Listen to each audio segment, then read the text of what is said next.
All right, everybody, welcome to the show. I got a full one for you today. Got quite a few stories to get to. So, we're going to lead here in just a second with Democratic elites brushing off the idea of a debate in the Democratic primary.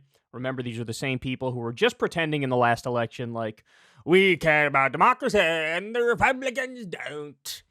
And the second that they're actually faced with testing that principle, they run for the hills and they try to make it so that there's no debates at all.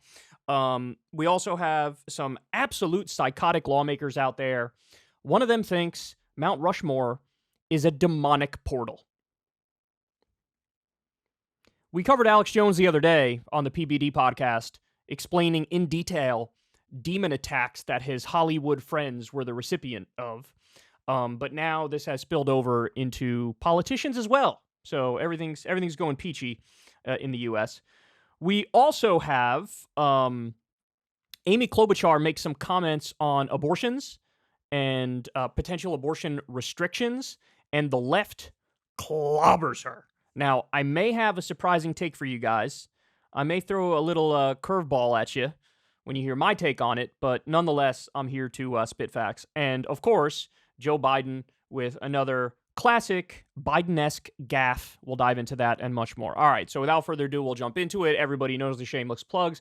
Do me a big old favor. Click like, click subscribe, click that bell icon so you get a notification every single time a video drops. Shout out to my lovely wife. I'm now a wife guy. It is Kyle's wife guy arc. They crossed 1 million subscribers over on Breaking Points recently. But look, I got to be honest with you guys. They're going to blow past me in terms of their sub numbers unless you guys hook a brother up and click subscribe. So I don't know what it is. 20%, 30% of the people who watch this channel don't subscribe. It costs you nothing. It helps me out. You'll be protecting my fragile little ego and pride. So definitely hook a brother up with that. And much love to everybody who supports this show on Patreon. Much love to everybody who supports Crystal Kyle and Friends on Substack. Remember, guys, we're doing a debate with a libertarian presidential candidate this week. So definitely join on Substack so you can get the video of the debate and get it a day early. Link in the video description box below. And remember, you can always tip on YouTube. There's a thanks button below. Love all you guys who support the show. You mean the world to me. All right, so let's go ahead and jump into it. Enough with the shameless plugs. President Biden, first of all, he doesn't know where he is. So let's be honest about that. His brain is not exactly functioning at a high level at the moment. But some media figures have been talking to Democratic elites. And this is the gist of where we're at vis-a-vis a debate in the Democratic primary. So The Hill says, Biden allies brush off calls for primary debates. President Biden's long-shot primary rivals increasingly want to debate him in 2024, but those demands are being ignored by the White House and haven't picked up steam with progressives in Congress. By the way, how sad is that, right? So you got these, firebrand lefties who got elected, who, in theory, were supposed to represent the base and supposed to be crusaders for all that is right and just. And they immediately cave and are playing the Washington game.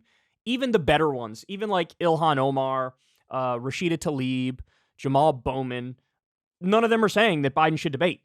Now, by the way, I don't think anybody even really expects you to endorse a Marianne Williamson or a Cornel West. We kind of understand that you're on the inside. And so, I wouldn't expect you to endorse one of those people. It'd be an amazing and pleasant surprise if you did.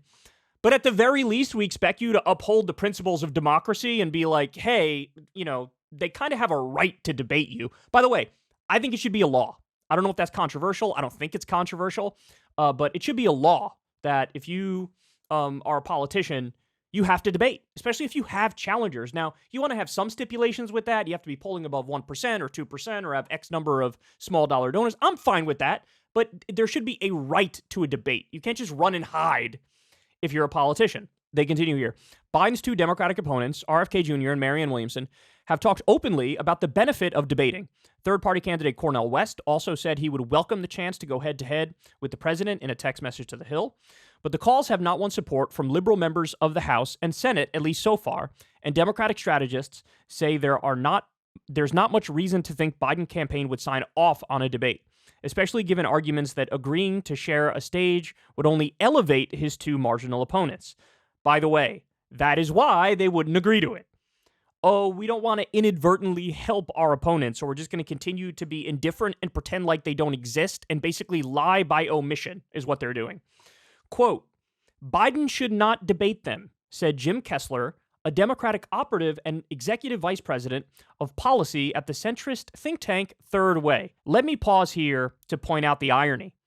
Third Way and the no labels types, these people are considering running a third-party candidate or an independent candidate of their own.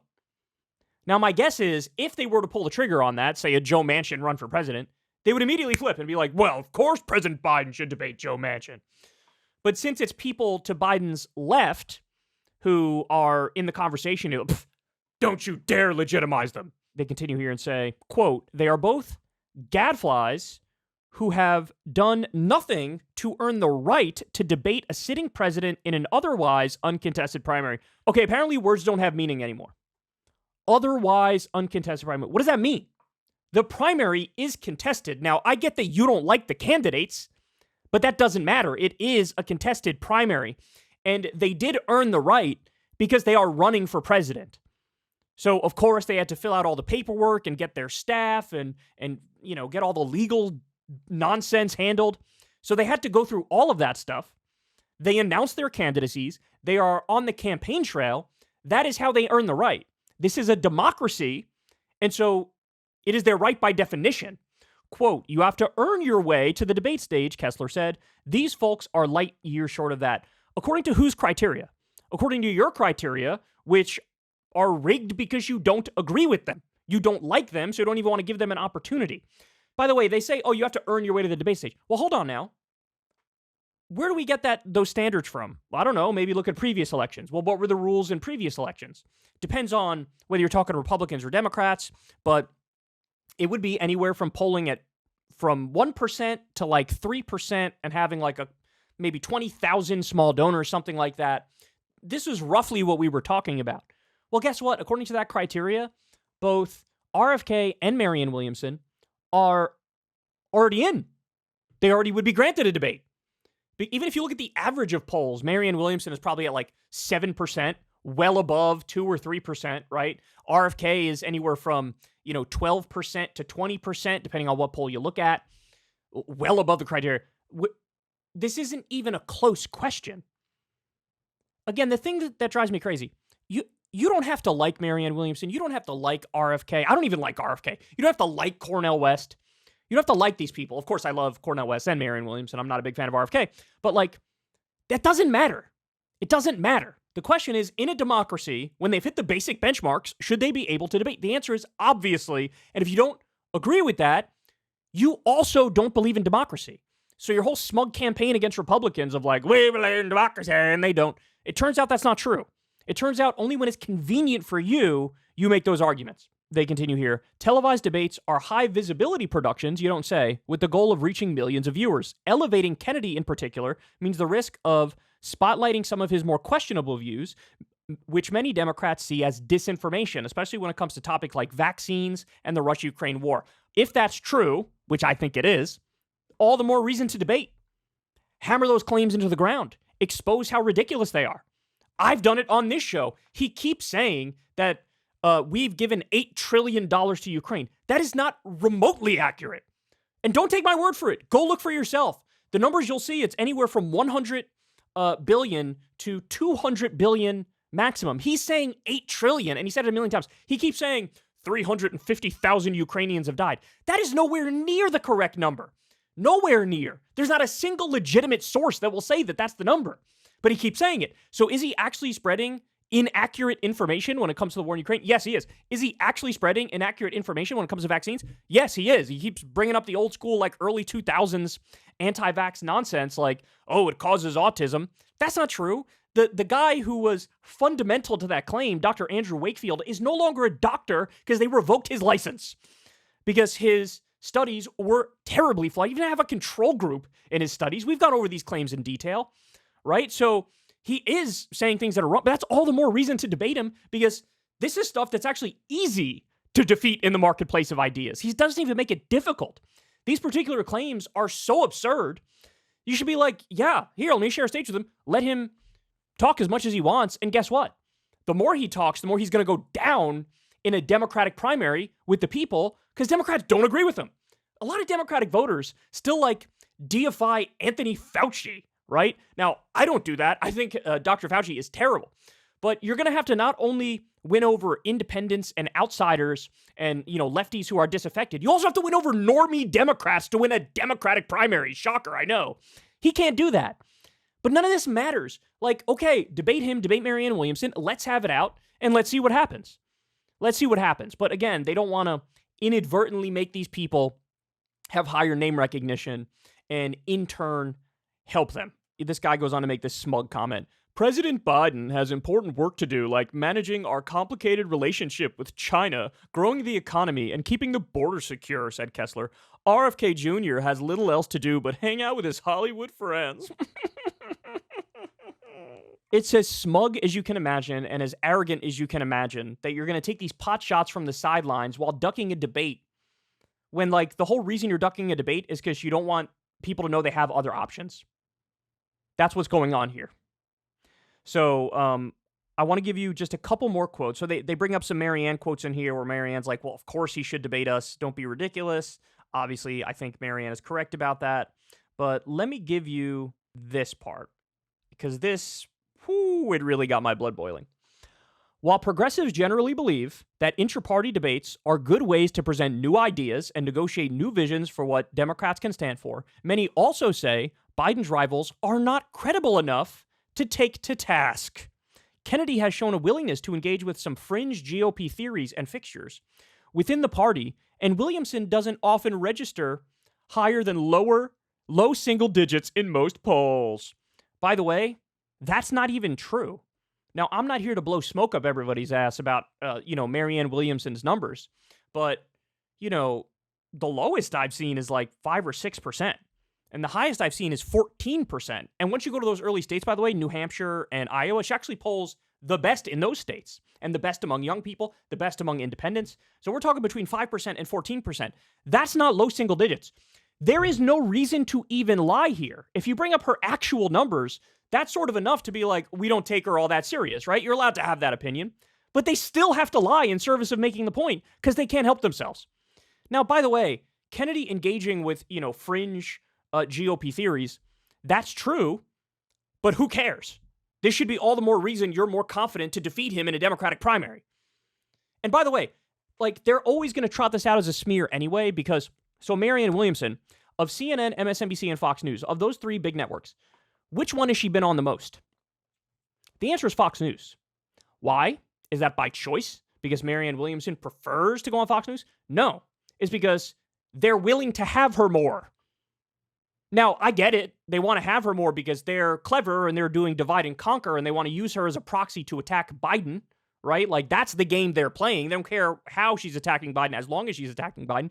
But she hasn't played their game. She's gone on and said, I'm not here to get in the gutter. I'm here to tell you what I would do for the country. And actually, when she goes on Fox News, she ends up debating the likes of Sean Hannity and Laura Ingraham and Maria Bartiromo. And she doesn't back down from her values even 1%. But CNN and MSNBC should have her on. They should have her on more. But those are the corporate Democrat propaganda networks. So they are there to represent Biden. They are there to defend Biden. They are the Biden defense squad. And so that's why they don't want to have her on. Again, they don't want people to know they have a choice. They don't want people to know they have a choice. Has she been on CNN or MSNBC once or twice? Yes. But when she was on MSNBC, it was the streaming platform, which barely counts, and it was Mehdi Hasan's show, which he's one of the better of the hosts in question. And on CNN, she's been on a couple of times, but it was, like a panel show here or there, or, something that's on at nowhere near prime time. They want to pretend she doesn't exist. Chris Hayes, let me ask you a question. Why are you not having on Marianne Williamson? Why are you not having on Marianne Williamson? Didn't he write a book about, like, groupthink and how elites end up towing the line at the end of the day in the media? And then here he is doing that exact same thing. Have her on. You don't have to agree with her. You don't have to like her. But have her on, and have her on a bunch. She's running for president. And she's already, without any help from mainstream media, already above the line that you would need to be at to get into a debate if we had a criteria that copied last election or made sense at all. Yes, I think presidential debates between qualified people made in good faith are only beneficial for our democracy. A net good, said Charlotte Clymer, a writer and Democratic strategist supporting Biden. But, I love this. I love it. Of course, debates are good if they're in good faith and they're for the benefit of democracy. Of course they're good, but you knew a but was coming, didn't you? Because they're liars, because they're charlatans. Charlatan Charlotte is what we're calling her. This is charlatan stuff here. But President Biden's current opponents are neither qualified nor running in good faith. What does that mean? What does that mean? Look, if you want to make an argument that somebody who's not running to win is not running in good faith, I think that's a stretch. But, like, I can see why you'd make that argument. Like, they're not even trying to win. It's just about something else, whether it's selling a book or upping their name recognition for a future run or whatever. I don't agree with that argument, but at least I could see in theory why you would say somebody's not running in good faith if they're not trying to win. RFK and Marianne Williamson are definitely trying to win. They are definitely trying to win. I have no doubt about it. So you're just going to pretend like you know why they're doing what they're doing better than they do, and you're just going to disregard what they say smugly, and you're going to say, well, that's why Biden shouldn't debate them. Why? Because you personally don't take them seriously? Look, you think they're not going to win. Okay, fine. You think they're not serious. Okay, fine. But that doesn't mean you get to eliminate a fair, reasonable, democratic process because of your opinions. I don't care about your opinions, and I don't happen to agree with you. So keep a real process in place. Oh my God. She goes on, RFK is an effing clown, full stop. The man wouldn't understand scientific reasoning if it bit him in the ass. I agree with that statement, but at the same time, debate him. If it's that easy, which it should be, debate him. And Miss Williamson struggles with very basic concepts on public policy. Neither are worthy candidates for President Biden. She struggles with very basic concepts on public policy. Her grasp of policy is 10 times more impressive than Joe Biden's. We're going to get to a story later today. Joe Biden said Vladimir Putin was waging war in Iraq. He meant to say Ukraine, but he said Iraq. Now you can say, hey, that's just a gaffe. Very likely. But he sure has had a lot of gaffes, hasn't he? If you want to get into the specifics of domestic policy, of foreign policy with Marianne Williamson, I would put her knowledge above Biden's, and I'd put her knowledge above Charlotte Clymer's any day of the week. Any day of the week. This is just something people say, but she has no evidence to back this up. I bet she can't name a single thing where it's like, oh, Marianne Williamson struggled to grasp concept X or Y. That's absolute nonsense. In fact, she's running a policy-focused campaign. Medicare for all, free college, eliminating student loan debt, eliminating medical debt, increasing the number of union workers. The list goes on, making it so that the federal government doesn't give contracts to union-busting companies. Like, it's all policy-based, but since you don't like her, you're just dismissing her. Look, we don't need to go on more here. Well, actually, we do, because I have another person who added to this parade, and you want to take a guess who it is? The man himself, Barack Obama. So here's what he had to say, talking about Biden's opponents. Everybody's talking about his age. People are talking about his polls. Even there's some challenges within the Democrats. Maybe somebody might start to try to primary him, etc. But what I would like to know is, many say that his policies and his legislatives and his wins, frankly, should speak for themselves. And yet, according to the Way to Win, it's a Democrat-leaning firm, only some 22% of Latino voters, 33% of black voters can actually identify something that they say he's done to specifically make their lives better. By the way, whose fault is that? Whose fault is that? Now, some people would be elitist here and blame the people, but, oh, you're uneducated. I don't know, maybe it's because they're working 2 jobs and can barely pay the bills, so they're a little busy. They don't have time to be a policy expert. That is Joe Biden's fault. And by the way, if he were to just run on here are the policy accomplishments I did, he could actually make a decent case. Certainly a case to beat a Republican. Absolutely. I would brag about the fact I pulled out of Afghanistan. The media shat on him relentlessly for that. I'd be like, bitch, who was right? Look now, we're not wasting billions of dollars every month now staying there, adding to the trillions of dollars of debt we accrued going into Iraq and Afghanistan. I would brag about getting out of Afghanistan. Absolutely, I would do that. I would brag about raising taxes on corporations. Absolutely, I would do. I would brag about the $70 billion we put towards green and renewable technology. I would, brag about, for the first time, and certainly in my lifetime, we're now onshoring jobs instead of offshoring jobs. We've had a net creation of hundreds of thousands of jobs. So he even has some things he could point to. He's refusing to do it. It's his fault. How would you advise him to connect in a re-election? I think Joe Biden has done an extraordinary job leading the country through some very difficult times. I do not think that there's going to be any kind of serious primary challenge to Joe Biden. I think the Democratic Party is unified. Just ignore him. Just ignore Marianne Williamson. Just ignore RFK. Just ignore him. He's not going to have a serious challenge. Look, let me repeat this. I understand if people's personal opinion is, I don't take them seriously. I get it. I understand. You're allowed to have that take. But that doesn't mean you get to eliminate a fair and a reasonable and democratic process. If they're not serious, then it should be super easy for Joe Biden. Have the debate, have the discussion. Let's see how it goes. But I think they're all scared. I think they know it won't go well for him if anybody is debating him. And by the way, you're also making it more likely a Republican wins, too. Why? Let's say they allow the debates with RFK and Marianne Williamson. Well, at least then Biden's getting some practice before he's on stage with Donald Trump or Ron DeSantis.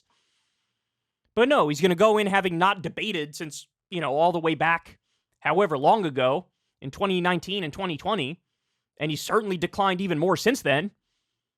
So it makes it more likely he'll have a bad debate performance against a Republican, which makes it more likely a Republican can win.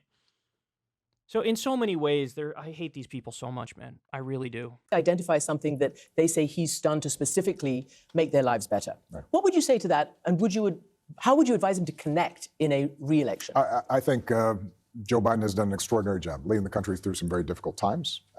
I do not think that there's going to be any kind of serious primary challenge to Joe Biden. I think the Democratic Party is unified. There was a lot of talk. You'll remember when he was first elected, because Bernie Sanders had run, that somehow there was this huge split between progressive Democrats and more centrist Democrats. And the truth is that partly because of how Joe is governed, those divisions have been bridged. They have not. They have not. And look, I like to consider myself a pretty reasonable and moderate dude. I'll give Biden credit where he deserves credit, but I'm also going to call him out where he's wrong. And you know what? He hasn't gotten us a minimum wage at the national level. He hasn't lifted a finger for the public option when he said he would do the public option. He said he was going to get right back in the Iran deal. He did not get right back in the Iran deal. He's done a number of things that I find absolutely egregious. So no, he has not satiated the left base. By the way, I gave him credit for his student loan debt proposal to reduce some student loan debt, but now it looks like it may get slapped down by the Supreme Court. And if it does, is he just going to give up? Because if he just gives up, I got news for you. His approval rating among young people went all the way down to like 29%. We covered it the other day. His approval rating was at like 60% when he did the student loan debt reduction.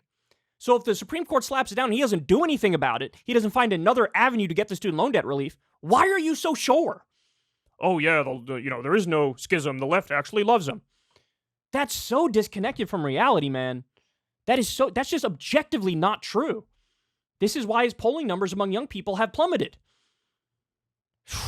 Man, he's dating himself. They're dating themselves, the Democratic establishment. Look, just have the debates. Just have the goddamn debates. They're so insincere. They're so elitist. They're so smug. And they better not say another goddamn word about Republicans hating democracy. By the way, it is true.